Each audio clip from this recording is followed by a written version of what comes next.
पश्चिम बंगालसह तामिळनाडू, आसाम, पुद्दुचेरी आणि केरळमध्ये आज मतदान पार पडतंय। पश्चिम बंगालमध्ये आज पहिल्या टप्प्यातील मतदान प्रक्रिया होईल। पश्चिम बंगालमध्ये ममता बॅनर्जी यांची प्रतिष्ठा पणाला लागली आहे, तर सगळ्या विधानसभा निवडणुकांचे निकाल 4 मेला लागतील।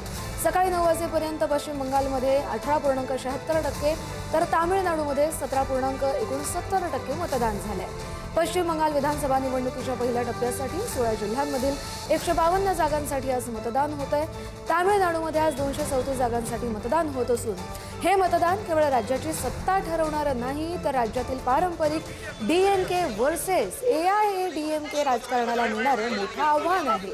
अभिनेता विजय थलपती यांच्या टीव्हीके पक्षाची एंट्री आणि भाजपची बदललेली रणनीती यामुळे यंदाच्या निवडणुका ऐतिहासिक ठरतायत।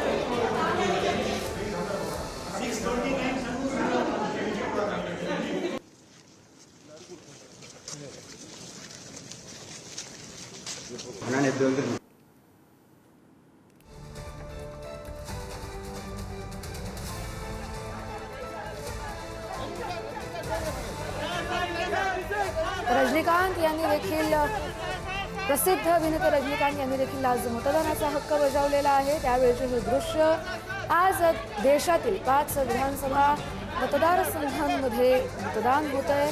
महाराष्ट्रात देखील 2 पोटनिवडणुका लागलेल्या आहेत आणि त्यासाठीच आजचं मतदान। आणि आपण पाहतोय की प्रसिद्ध अभिनेता रजनीकांत यांनी देखील आज सकाळीच मतदानाचा अधिकार बजावला।